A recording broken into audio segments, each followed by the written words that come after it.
బిడ్డలు వారు చేస్తున్న పనంతరికి వారికి వందనాలు చెల్లిస్తూ ఉన్నాను.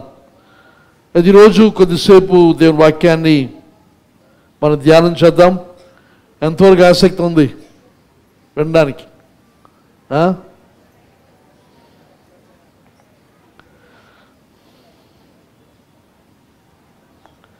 ప్రయత్నం చేస్తాను మాట్లాడడానికి. మీకు ఎంతమందికి రుచిస్తుందో, ఎంతమంది ఈ వాక్యం వల్ల మేలు పొందుతారో.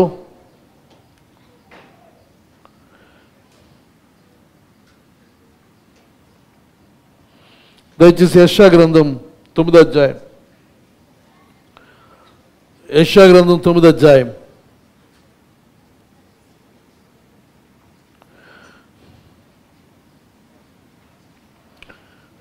యెషయా గ్రంథం 9:2 వచనం చదువుతున్నాను. చీకట్లు నడుచు జనులు గొప్ప వెలుగును చూచుచున్నారు. మరణ ఛాయ గల దేశ నివాసుల మీద వెలుగు ప్రకాశించును. మొదటి వచనంలో రెండో భాగం చూస్తే, పూర్వకాలమున ఆయన జెబూలూను దేశమును నఫ్తాలి దేశమును అవమానపరిచిన, అంత్యకాలమున ఆయన సముద్ర ప్రాంతమును అనగా యోర్దాను అద్దరిని అన్యజనుల గలలయ ప్రదేశమును మహిమ గలదానిగా చేయుచున్నాడు. చీకట్లో నడుచు జనులు గొప్ప వెలుగును చూచుచున్నారు. మరణ ఛాయ గల దేశ నివాసుల మీద వెలుగు ప్రకాశించును. తర్వాత 5 నుండి 7వ వచనం వరకు చదువుతాను. యుద్ధపు సందడి చేయి యోధులందరి జోళ్లను, రక్తములో పొరలింపబడిన వస్త్రములను అగ్నిలో వేయబడి దహింపబడును. ఏలయనగా మనకు శిశువు పుట్టెను, మనకు కుమారుడు అనుగ్రహింపబడెను. ఆయన భుజము మీద రాజ్యభారం ఉండును. ఆశ్చర్యకరుడు, ఆలోచనకర్త, బలవంతులైన దేవుడు, నిత్యుడగు తండ్రి, సమాధానకర్త అధిపతి అని అతనికి పేరు పెట్టబడును. ఇది మొదలుకొని మితి లేకుండా దానికి వృద్ధియు క్షేమమును కలుగునట్లు సర్వకాలము దావీదు సింహాసనమును రాజ్యమును నియమించును. న్యాయము వలనను నీతి వలనను రాజ్యమును స్థిరపరచుటకు అతడు సింహాసనాసీనుడై రాజ్య పరిపాలన చేయును. సైన్యములకు అధిపతి యెహోవా ఆసక్తి కలిగి దానిని నెరవేర్చును.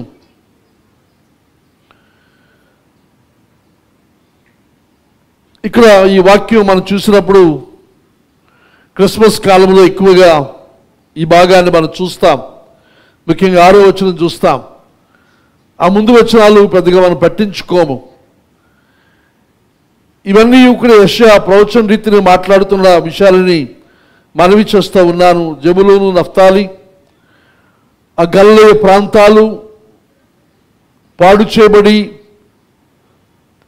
చెడిపోయి, ఇంకా చెప్పాలంటే చాలా తక్కువగా అంచనా వేయబడుతున్న స్థలాలవి. ఇశ్రాయేల్ జనాంగం వారి దేవునికి అవిధేయంగా ప్రవర్తించిన కారణం చేత ఆ ప్రదేశాలను, ముఖ్యంగా ఉత్తర ఇజ్రాయెల్ దేశాన్ని దేవుడు నాశనం చేసిన పరిస్థితులు వాక్యంలో మనం చూస్తాం, చరిత్రలో మనకు ఉంది. అయితే ఇక్కడ అదే పాడైన ప్రదేశాల్లో దేవుడు ఆయన చేయనైన నూతన కార్యాన్ని, ఆయన చేయనైన విమోచన కార్యాన్ని అక్కడితో మొదలు పెడతానని చెప్పి ఆయన ఇక్కడ ఈ వాక్యమందు చెబుతూ ఉన్నాడు. అయితే వివరంగా మాట్లాడడానికి సమయం లేదు కనుక నేను గబగబా దాటి వెళ్ళిపోతాను. అయితే క్రిస్మస్ మనం చూసినట్లయితే సాధారణంగా మనందరికీ తెలుసు, క్రిస్మస్ అనేది దీపాలతో, వెలుగులతో, డెకరేషన్తో ప్రారంభమవుతుంది. ఎక్కడ చూసినా నక్షత్రాలు, స్టార్స్ మనకు కనబడుతూ ఉంటాయి. అన్ని చోట్ల కూడా, ఇళ్లలోనూ, చర్చిల్లోనూ, వ్యాపార స్థలాల్లో, రోడ్ల మీద, ఇదంతా చూసినప్పుడు ఈ వెలుగు ఒక అలంకరణగా మాత్రమే కాకుండా మనకు ఒక సింబాలిక్గా, ఒక సూచనగా ఉందని చెప్పి మనవి చేస్తూ ఉన్నాను. ఈ వెలుగు మనం చూసినట్లయితే కాంట్రాస్ట్ మనకి ఏదనగా ఈ లోకం యొక్క చీకటి, the darkness of the world,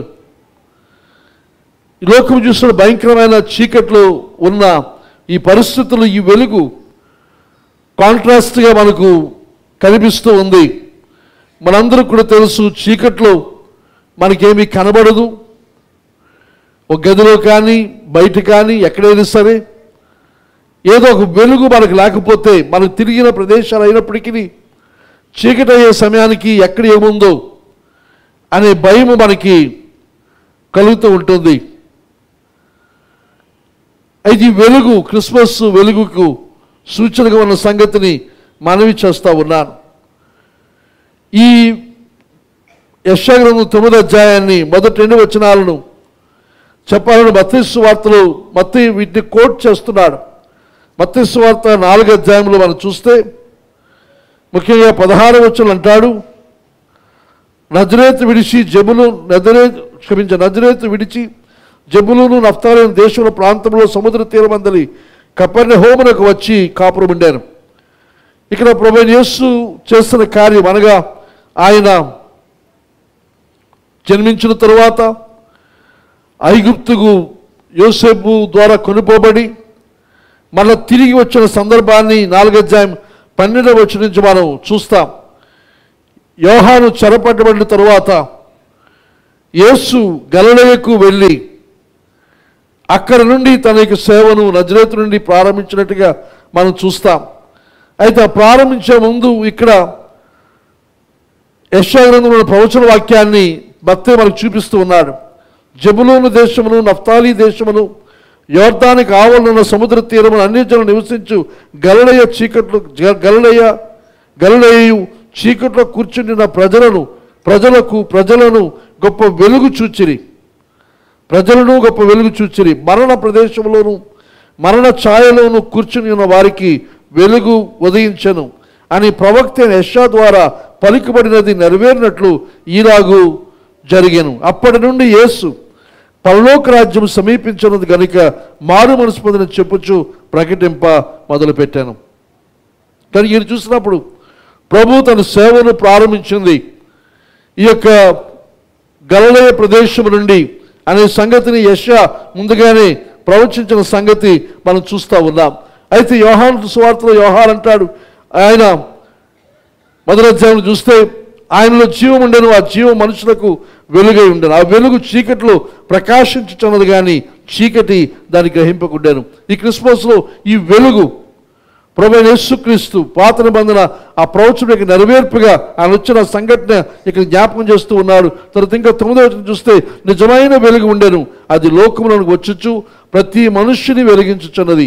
ఆయన లోకములో ఉండెను, లోకం ఆయన మూలంగా కలిగాను, లోకం ఆయనను తెలుసుకొనలేదు అనే విషయాలు ఇక్కడ యోహాను ప్రభువైన యేసుని గురించి రాస్తూ ఉన్నాడు. అయితే లోకము ఎంత చీకటిగా ఉంది అని ఆలోచన చేస్తే లోకం అంతా కూడా భయంకరమైన చీకటి ఆవరించి ఉండి, బైబిల్ ఇక్కడ చీకటికి దేనికి సాదృశ్యంగా ఉందని బైబిల్ చెప్తుంది అనగా దుష్టత్వానికి, అలాగే అజ్ఞానానికి, ఈవిల్ అండ్ ఇగ్నోరెన్స్. తర్వాత ఇంకా చూసినప్పుడు లోకం అంతా కూడా అజ్ఞానముతోనూ దుష్టత్వముతోనూ నిండి ఉండి ఇంకా భయంకరమైన శ్రమ కష్టము పడుతున్న పరిస్థితులు మనం చూస్తూ ఉన్నాం. అయితే ఇలాంటి లోకములను ఇలాంటి పరిస్థితుల్లోనికి ఆయన ఈ లోకానికి వచ్చిన సంగతిని మనం చూస్తూ ఉన్నాం. యెషయా గ్రంథం 8వ అధ్యాయం మనం చూస్తాం. ముందు అధ్యాయం చదివితే అక్కడ ఈ వెలుగు ఎందుకు అవసరం అనేది మనకు కనబడుతూ ఉంది. అదంతా చదవడానికి మనకు టైం లేదు కనుక ఈ 8వ అధ్యాయంలో 19-20 వచనాలు మనం చూస్తే, వారు మిమ్మల్ని చూచి కన్న పిశాచి గల వారి యొద్దకును కిచకిచలాడి గొడుగు మంత్రజ్ఞుని యొద్దకును వెళ్ళి విచారించుడని చెప్పినప్పుడు జనులు తమ దేవుని యొద్దనే విచారింపవద్దా? సజీవుల పక్షముగా చచ్చిన వారి యొద్దకు వెళ్ళదగునా? ధర్మశాస్త్రమును ప్రమాణ వాక్యమును విచారించి ఈ వాక్య ప్రకారము వారు బోధించని ఎడల వారికి అరుణోదయము కలుగదు. నేను చూసినాడు అంటున్నాడు, ఇశ్రాయేలు జనాంగం పాత నిబంధన ఆ ప్రజలు చేసిన తప్పేదనగా వారు భవిష్యత్తు కొరకు శుభసూచకం కొరకు వారు చేస్తున్న పనేదనగా కర్ణ పిశాచి దగ్గరికి, తర్వాత ఇంకెవరు కిచకిచలాడి గొలుగు మంత్రగాళ్ళ దగ్గరికి వెళ్తున్నారు. అలా కాకుండా మీరు దేవుని దగ్గర రావాలి కదా, దేవుణ్ణి సమీపించాలి కదా, దేవుని అడగాలి కదా, మీరు దేవుని ప్రజలు కదా అని ఇక్కడ ప్రవక్త వారిని హెచ్చరిస్తూ ఉన్నాడు. ఈ రోజున కూడా బాధాకరమైనది, క్రైస్తవులు సంఘానికి చెందిన వారు విశ్వాసులైన వారు ఇంకా మరికొంతమంది సంఘంలో ముఖ్యమైన పాత్రలు నాయకత్వాలు వహిస్తున్నవారు ఏదైనా పరిస్థితి సందర్భం వచ్చినప్పుడు వారు కూడా వెళ్ళి ఇలాంటి వారిని సంప్రదిస్తూ, ఎవరు సంప్రదిస్తున్నారు? కన్న పిశాచి గల వారి దగ్గరికి, తర్వాత ఇంకా కిచకిచలాడి గొనుగు మంత్రజ్ఞుని వద్దకు వెళ్ళి విచారిస్తున్నారు. జనులు తమ దేవుని వద్దనే విచారింపవద్దా అని చెప్పి అంటున్నారు. ఇక్కడ ఈ వాక్య ప్రకారం వారు బోధించిన వారికి అరుణోదయము కలగదు, వారికి చీకటికి సంభవిస్తూ తప్ప వెలుగు వారికి కలగదు అని మాట్లాడుతూ ఈ ఇశ్రాయేలు జనాంగానికి చీకటికి ఇది కారణం. వారు దేవుణ్ణి వదిలి దేవుణ్ణి ఆశ్రయించక చుట్టూ ఉన్న వాటిని ఆశ్రయిస్తూ ఉన్న కారణం చేత వారు దేవునికి దూరం అయ్యారన్న సంగతిని మనం చూస్తూ ఉన్నాము. తర్వాత 27 వచ్చాడు మనం చూస్తూ అంటాడు, అట్టివారు ఇబ్బంది పడుచు ఆకలి కొని దేశ సంచారం చేదురు. ఆకలి కొనుచు వారు కోపపడి తమ రాజు పేరును తమ దేవుని పేరును శాపములు పలుకుచు మీద చూతురు. భూమి తట్టు తేరి చూడగా బాధలను అంధకారమును దుస్సహాయమైన వేదనయు కలుగును. వారు గాఢాంధకారంలోనికి తొలివేయబడుదురు. కనుక లోకం యొక్క పరిస్థితి ఏదనగా ఇలాగూ ముఖ్యంగా ఇశ్రాయేలు జనాంగం క్రైస్తవులు దేవుని నమ్మిన వారు సరిగా లేని కారణం చేత ఈ రకమైన భయంకరమైన పరిస్థితి కలిగింది.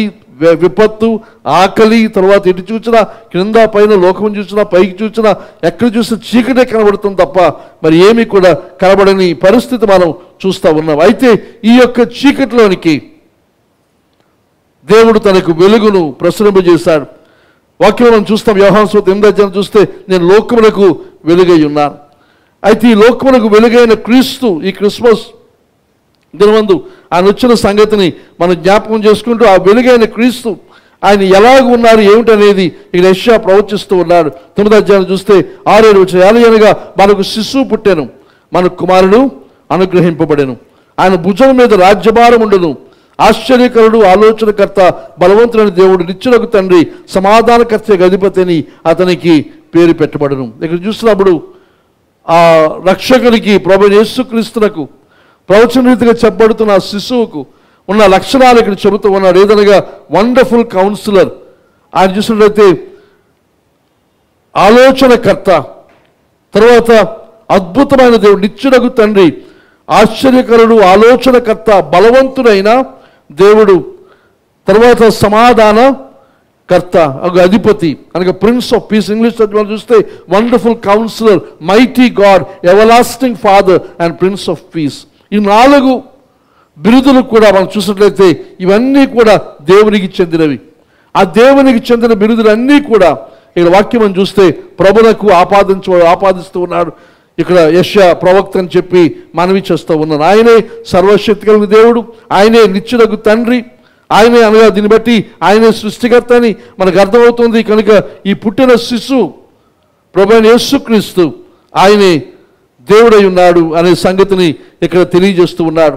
తర్వాత ఇంకా చెప్పాలంటే ఆయన ఏదో ఒక అవతారం కాదు. చాలామంది మన క్రైస్తవ పరిభాషలోనికి పాటల్లోనికి ఈ అవతారం అనేది వచ్చింది. కానీ ప్రభు యేసుక్రీస్తుకు అవతారమైన వాడడం చాలా తప్పు. అది ఎంత మాత్రం కూడా సరైంది కాదని చెప్పి మనవి చేస్తూ ఉన్నాను. ప్రభు యేసుక్రీస్తును అవతారం అని ఎప్పుడైతే అంటామో ఆయన మనం చాలా తక్కువ చేస్తున్నాము, చులకన చేస్తున్నాము, ఇంకా వాక్యమందున సత్యానికి విరుద్ధంగా మనం మాట్లాడుతున్నామని చెప్పి మనవి చేస్తూ ఉన్నాను. ఆయన అవతారం కాదు, ఆయన దేవుడు, మానవుడిగా ఉన్న దేవుడు, మానవుడిగా వచ్చిన దేవుడు, దేవుడు మానవుడిగా కూడా ఆయన దేవుడిగానే ఉన్నాడని చెప్పి మనవి చేస్తూ ఉన్నాను. కనుక ఆయన దేవుడైన వాడు మానవుడిగా వచ్చాడు. మానవునిగా వచ్చి మళ్ళీ తిరిగి మళ్ళా పూర్వస్థితికి మళ్ళా తాను విడిచిన స్థితికి మళ్ళా వెళ్ళలేదు, కానీ మళ్ళీ తిరిగి మానవునిగానే నిత్యత్వానికి పరలోకమందు ఉన్నాడు, ఈ భూలోకాన్ని మళ్ళీ తిరిగి రానై ఉన్నాడని చెప్పి మనవి చేస్తూ ఉన్నాను. అయితే దేవుడు మానవుడిగా వచ్చిన ఈ సందర్భం ఆలోచన చేస్తే ఆయన మన యొక్క అనుభవాలన్నీ కూడా అనుభవించడం కొరకు ఆయన ఈ లోకానికి వచ్చి ఉన్నాడు. గర్భమందు పెన్నముగా ఏర్పడింది మొదలు మరణించినంత వరకు మానవ అనుభవాల్లో మనం వెళుతున్న అన్ని అనుభవాలను కూడా ఆయన అనుభవించి ఆయన లోకానికి వచ్చి వెళ్ళాడు. ఆ కారణం చేత హెబ్రీ పత్రిక చాలా వివరంగా రాస్తాడు. మనం ఆయన దగ్గర వెళ్ళడానికి, ఆయన దగ్గర సహాయం పొందడానికి, మనకు అవసరంలో ఇబ్బందులు మన కష్టంలో ఎవరి దగ్గరికి వెళ్ళలేని నిస్సహాయ స్థితిలో ఆయన మాత్రమే మనల్ని గ్రహించగలడు, మనం అర్థం చేసుకోగలడు, తగిన సహాయమును మనకు చేయగలడనే సంగతిని మనం చూస్తూ ఉన్నాం. ఆయన అద్భుతమైన ఆలోచనకర్తగా ఉండి ఆయన మరణపు లోయలో మనం సంచరించడం మనతో ఉన్నవాడిగా మనం చూస్తూ ఉన్నాం. నజరే 16 వచ్చి చూస్తూ అంటాడు,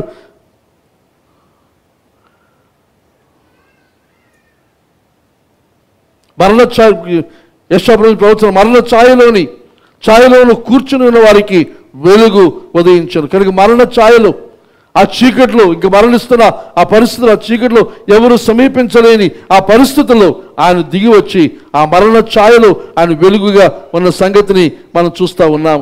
కనుక ఏ రకమైన సహాయము, ఏ రకమైన ఆదరణ మనకు లేని పరిస్థితులు ఆయన మన కొరకైన వెలుగుగా ఈ లోకానికి వచ్చాడు. ఆయన వెలుగులో మనం నడవలసిందిగా ప్రభు ఆహ్వానిస్తూ ఉన్నాడు. అయితే ఇక్కడ చెప్పబడిన ఈ బురుదులన్నింటిలో ఒక్కరు మాత్రమే మీ ముందుంచి నేను ముగించాలని ఆశపడుతున్నాను.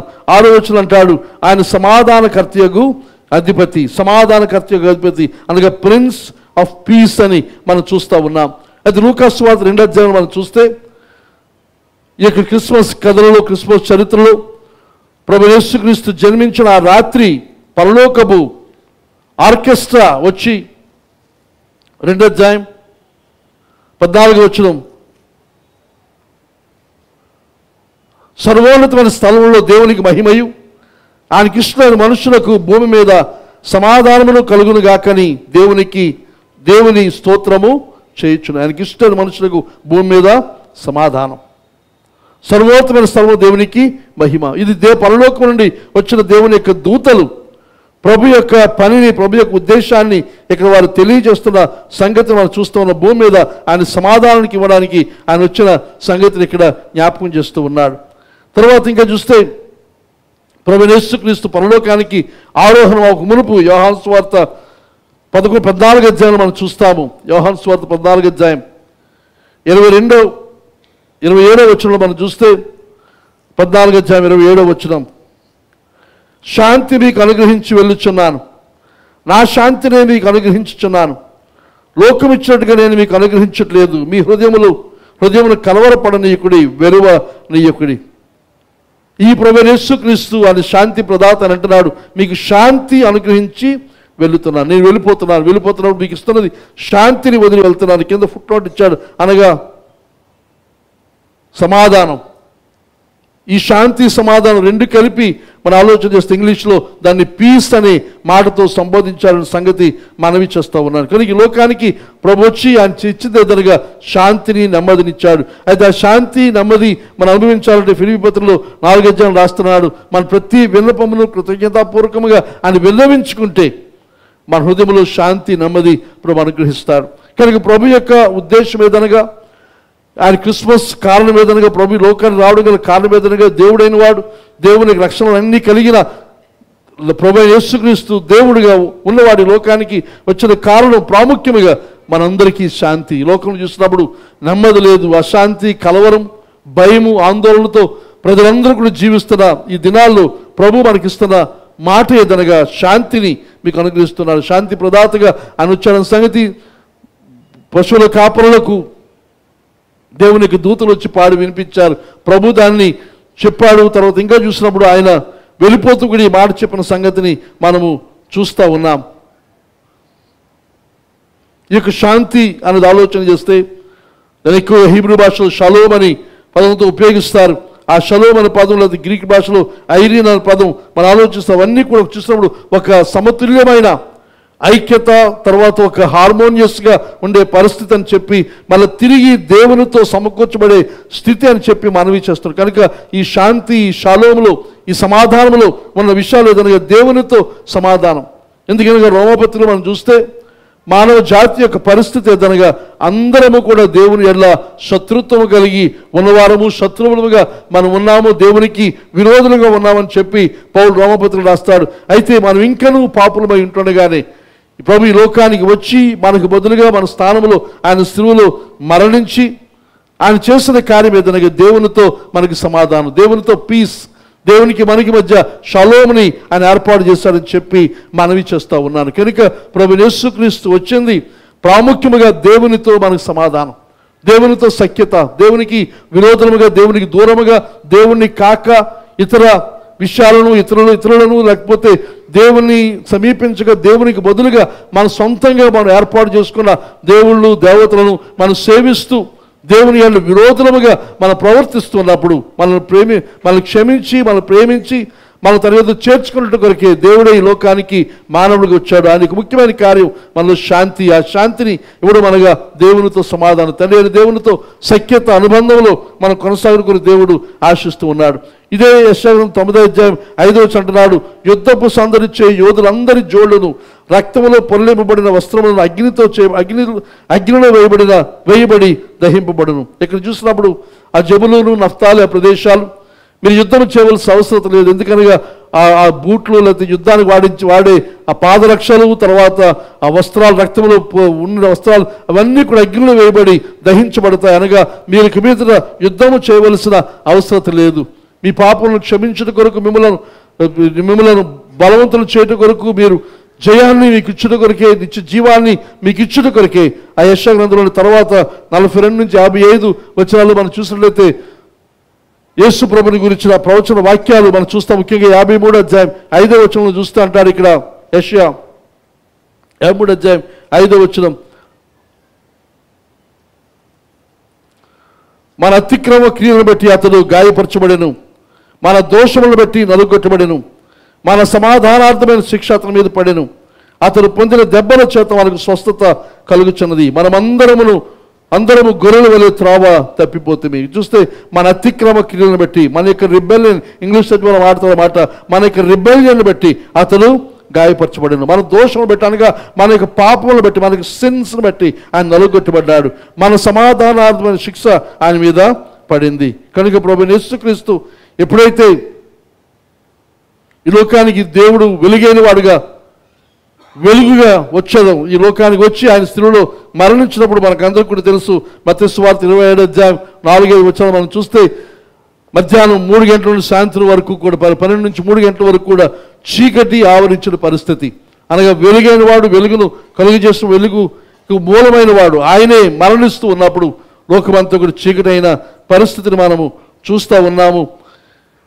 కనుక ప్రభు పేతురు చెబుతున్న మాట ఏదనగా ఆయన వెలుగై ఉండి ఈ లోకానికి వచ్చి ఆయన చేసిన కార్యం ఎదురుగా చీకట్లో ఉన్న మనలను ఆయన వెలుగులోనికి తీసుకొని రావడం కొరకైనా ప్రభు ఈ లోకానికి వచ్చాడు. కనుక క్రిస్మస్ దినమందు మనవి చేస్తున్నాను, ప్రభు ఈ లోకానికి వచ్చింది దేని కొరకు అనగా మనలో ఉన్న చీకటిని తొలగించడానికి, లోకమందున్న చీకటిని తొలగించడానికి, మనం ప్రకాశిస్తే ప్రభు అంటాడు నేను వెలుగై ఉన్నాను, అలాగే మీరు లోకానికి వెలుగై ఉన్నారు. కానీ ప్రభు యొక్క వెలుగును కలిగిన మనం ప్రకాశిస్తూ ఇంక అనేక మందిని ప్రభు యొద్దకు తీసుకొని రావాల్సిన అవసరం ఉందని చెప్పి మనవి చేస్తూ ఉన్నాను. తర్వాత ప్రభు మనకి శాంతి, నెమ్మది, సమాధానం, షలోం ఇచ్చిన కొరకు ఆయన వచ్చి ఉన్నాడు. అయితే ఈ ఒక్క మాటతో ముగిస్తాను. ప్రభువైన యేసుక్రీస్తు లోకానికి వచ్చి ఆయన ప్రకటించిన సువార్త బోధలో ఎక్కడ కూడా మీకు సులువుగా ఉంటుంది జీవితం, హాయిగా ఉంటుంది జీవితం, ఏ రకమైన కష్టాలు ఉండవని ప్రభు ఎంత మాత్రం కూడా ఎక్కడ కూడా చెప్పలేదు. అది సువార్త కూడా కాదని చెప్పి మనవి చేస్తారు. కొంతమంది దానినే సువార్తగా చెప్తారు, ప్రభు నమ్మండి మీ కష్టాలన్నీ తీరిపోతాయని చెప్తుంటారు. అది సువార్త ఎంత మాత్రం కూడా కాదు. కానీ ప్రభు చెప్పిన మాట ఏదనగా యోహాను సువార్త 16:33 మనం చూస్తే, యోహాను సువార్త 16:33 మనం చూస్తాడంటాడు, నా యందు మీకు సమాధానం కలుగునట్లు ఈ మాటలు మీతో చెప్పుచున్నాను. ఇది చూడండి, సమాధానం కలుగునట్లు ఈ మాట చెబుతాను అంటున్నాడు. లోకములో మీకు శ్రమ కలుగును, ఆయనను ధైర్యం తెచ్చుకునండి, నేను లోకమును జయించను. ప్రభు పరలోకానికి వెళ్ళిపోయి అనగా శిలువ మరణం వెళ్ళక ముందు అని చెబుతున్న మాట, నా యందు మీకు సమాధానం కలిగినట్లు ఈ మాటలు మీతో చెప్పుచున్నాను. మీలో పీస్ ఉండాలని దేవుని యొక్క చిత్తం. అయితే లోకములో మీకు శ్రమ కలుగును. యాకోబు పత్రిక అంటాడు, యాకోబు పత్రిక 1వ అధ్యాయంలో మనం చూస్తే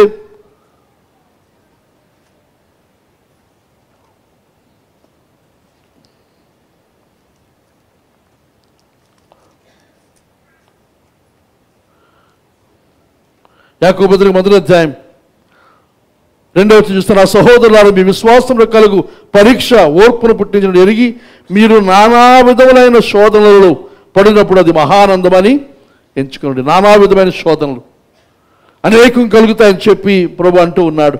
ఇంకా ఫిలిప్పీయులు ఇంత చెప్పుకున్నాం, పౌలు అంటాడు, ప్రతి విషయాన్ని కూడా కృతజ్ఞతాపూర్వకంగా మీకు ఆయన తెలియజేస్తే ఆయన మీకు సమాధానాన్ని అనుగ్రహిస్తాడు. కనుక మన జీవితాల్లో కష్టాలు, ఇబ్బందులు, శ్రమలు, బాధలు లోకం అందరికీ కలిగినట్టుగా మనకి కలుగుతాయి. అవి కలగవు అని ఎక్కడ కూడా ప్రభు చెప్పలేదు. కనుక కష్టాలు, ఇబ్బందులు రాగానే కంగారు పడకండి, ఆతృత పడకండి. మనం చేయవలసిన పని ఏదనగా వాటన్నిటిలో కూడా నెమ్మది, సమాధానం ప్రభు మనకు ఇచ్చుట కొరకు దేవుడే మానవుడిగా వచ్చాడు. ఆయనే ఇమ్మానుయేలు, మనతో ఉన్నవాడు. మన ప్రతి పరిస్థితుల్లో, మనకి ఇబ్బందులు, మన కష్టములు, మన దుఃఖములు, మన వేదనలో ఆయన మనతో ఉన్నాడు. కనుక ప్రభువైన యేసుక్రీస్తు వెలుగై ఉన్నవాడు. వెలుగు యొద్దకు మనం రావాల్సిన అవసరం ఉంది.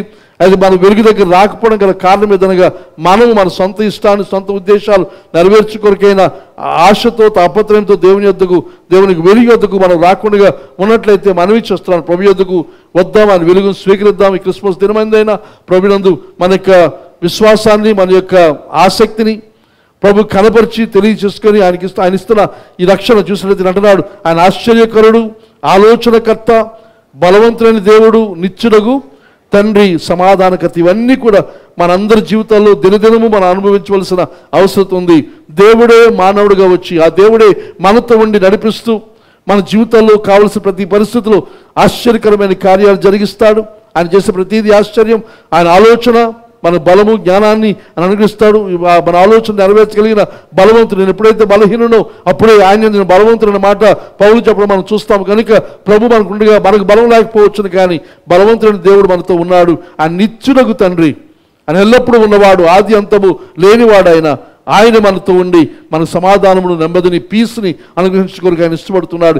ఈ ప్రభువే మనకి ఇమ్మానుయేలు సంగతిని మనవి చేస్తూ ఇక్కడ 7వ వచనం అంటున్నాడు, ఇది మొదలుకొని మితి లేకుండా దానికి వృద్ధియు క్షేమమును కలిగినట్లు. దేవుని చిత్తము, దేవుని యొక్క ఆశేదనగా ఇది మొదలుకొని ఎప్పుడైతే ప్రభుని మనం జీవితాల్లో స్వీకరిస్తామో, అంగీకరిస్తాము, వెలుగును మన హృదయంలోనికి స్వీకరిస్తాము. మొదటి యోహాను పత్రిక, యోహాను సువార్తలో మొదటి అధ్యాయంలో ఎందరైతే తాను అంగీకరించారో వారందరికీ అనే మాట మనం చూస్తాము. ఇది మొదలుకొని మితి లేకుండా దానికి వృద్ధియు క్షేమమును కలిగినట్లు సర్వకాలము దావీదు సింహాసనము రాజ్యమును నియమించును. న్యాయం వలన, నీతి వలన రాజ్యమును స్థిరపరచప్పుడు సింహాసనాసుడై ఆసీనుడై రాజ్య పరిపాలన చేయను. సైన్యములకు అధిపతి యెహోవా ఆసక్తి కలిగి దీన్ని నెరవేర్చును. ఆ కార్యాన్ని దేవుడు నెరవేర్చున్నాడు. ఇంకా భవిష్యత్తులో ఇంకాను సంపూర్తి చేయనున్నాడు. కనుక ఈ గొప్ప స్వార్థ, గొప్ప సత్యాన్ని కలిగిన మనము ప్రభు కొరకు మనం జీవిద్దాం. ప్రభు కొద్ది మాటలు మనందరూ వినికిడిలో ఆశీర్వదించును గాక. ఆమేన్. అందరూ తలలు ఉంచుదాం. దయచేసి వాక్యం అయితే ఒకరి ముందుకు వచ్చి ప్రార్థన చేయవలసిందిగా మనం